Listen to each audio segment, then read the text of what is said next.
Hiya, I'm Jasper, and welcome to your video review for The Flash, the spoiler version. I have a link in the description below for the spoiler-free review that I did, but I had more that I really wanted to say that I couldn't say during the spoiler-free review because I didn't want to give anything away, and I felt like basically everything would have given something away. So, this is my spoiler alert for my spoiler review. Alrighty? So, as always, I'm going to give it the good, the bad, and the furry.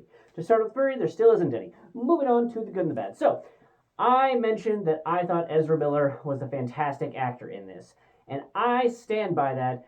I really thought that this was probably one of the best examples of having the same actor play two different roles in a movie where everything just worked precisely. I don't know if maybe Ezra Miller has like a brother or something that they used or what, but whatever technique or techniques I'm sure they used to have him play against himself on screen, it never felt like they were purposely having a shot where one of them was on one side of the screen and the other's on the other side of the screen and they're not touching because that way it's easier to cut.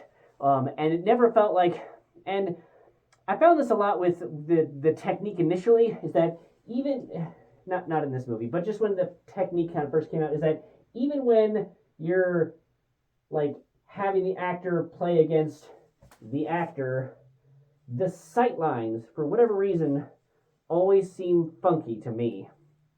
But they didn't have that in this one. Everything and the timing was pretty much all perfect. I think there was only one part of one scene where I thought that the timing might have been a little off, but I also think it could have just been my interpretation, and that the timing that they used was exactly what they wanted, and based on the budget of this movie, I assume that it is. So I thought that was really good. I liked that the actors that they brought back. I loved that they brought back Batfleck because I really liked him. I liked the bat bike that they used for him. I thought that it was awesome because it felt inspired by the Batman Begins or Dark Knight, whatever, that Batmobile or Bat bike. It felt like it was inspired by that, but with its own twist on it. And I liked Batfleck, so I'm glad that we got to see more of him, and I'm glad that we got to see have just a little bit of Jeremy Irons, because Jeremy Irons is always a win. I also thought it was fun that they decided to go with the Michael Keaton Batman. I thought that was a fun thing to do, and I enjoyed the choice for him. I know that the Batgirl movie got canceled or got removed, even though it was like mostly done filming because it was, and he was supposed to be in it or something.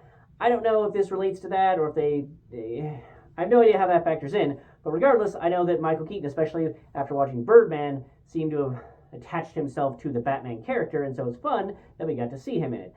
I would have liked a little bit more of the like Spider-Man across the Spider-Verse thing where you acknowledge a couple of the other Batmans because I just recently saw that movie and they even showed like the Peter Parker version and the Andrew Garfield version, just a little bit, just a flash in this super multiverse thing.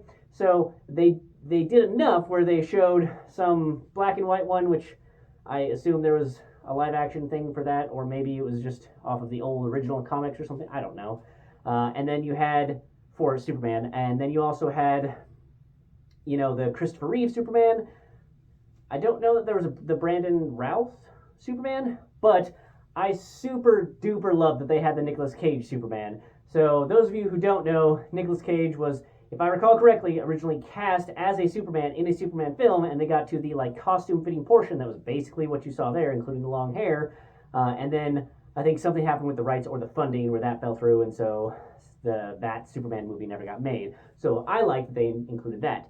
But I would have liked to have seen, because we got to see 3 different Batmans in this, we got to see the one from the Batfleck from the Snyderverse, which, hashtag bring back Snyderverse. I love all the Snyderverse movies in their director's cut format, or, so the director's cut format for Batman v Superman is good. The director's cut is better than the Justice League, but I did enjoy the Justice League, didn't enjoy Batman v Superman without the director's cut. Anywho, point being, they had Batfleck, and then they had Michael Keaton Batman for most of this, and then at the very end, as the kind of the joke thing, they had the George Clooney Batman. you know, with the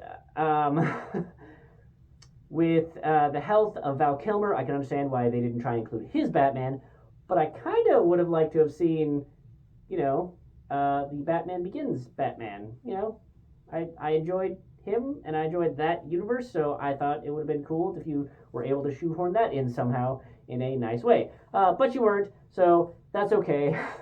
But I still enjoyed it. I liked the performances of the various Kryptonians, and the one continuity piece that I thought about for a second is that Zod was kind of normal-ish powered until he started rapidly adapting to the Earth's atmosphere that gave him superpowers. And in this one, he never took off his helmet, but he still seemed to be pretty superpowered.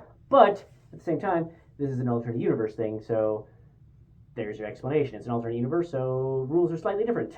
But I enjoyed seeing that whole fight thing. Was anybody surprised that the spiky covered dude that punched him out of the time bubble in the first place was him? I wasn't surprised, but I did also see a couple of seasons of The Flash. I think maybe even 3 or 4. I don't remember exactly when I tuned out or that it stopped showing on what I had on. But Flash's enemy is always the Flash, it seems like. So when I saw that, I'm like, oh, that's just him in a different universe. That for whatever reason that we're probably going to find out. And what do you know? It was him. And like I said in my spoiler-free review, I liked how they explained the incongruities and the differences with the universe. Is that like, hey, it's not just like you create your own thing, like how, you know, Marvel said, like, oh, hey, here's your new branch. Like, that's how the MCU works, and that's how their multiverse works. And this one, like, you move back here, and now, boom, your pasta is different on both ends of things. And I was like, yeah, you know what? That's clever. I like that. That's a different take on a multiverse. So I'm totally game for that. The Faces thing that I mentioned in my spoiler-free review was that when he's in the time bubble thing that he creates, like especially Jason Momoa and a couple of the others when he's in that initial bubble, that just looks real rough to me. And then the other part that I was talking about for the CGI that was like with how it's shot, when Supergirl is flying like super fast on one of the scenes, it's just like, in order to fly that fast, I don't know that they would have been able to make that look realistic. So the other thing is it just me, or did they slow down the Kryptonians a bit? And maybe that has to do with the fact that they hadn't gotten their helmets off yet, but I feel like the initial fight with Superman versus the giant Kryptonian and the chick Kryptonian, when they like busted through an IHOP or whatever, I felt like the speed at which they were punching each other and whatnot was a bit faster than how they were shown here. Like, they were still shown as, you know, really fast and like boom, bouncing around with their speed, but it felt a bit slower. And I thought that it was a fine speed, but only because I remember Man of Steel and how fast they were moving, at least how I remember them moving, it did feel slower here. So if I hadn't seen the Man of Steel version of them, then I might have thought this was adequately fast. But then they are only around because of Man of Steel, so whatever. But yeah, I think that those were kind of the main points. It's fun to see Ezra Miller talking to himself and like pointing out some of the annoying things.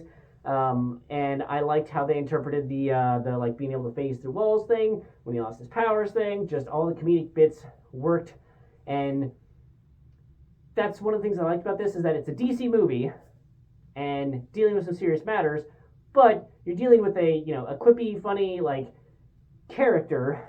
So the quips and the funniness that they did, I thought matched the character. So it didn't seem out of place or like trying to just insert the funny lines because it's too serious right now, so let's have a funny bit, like some of the Marvel movies have had lately.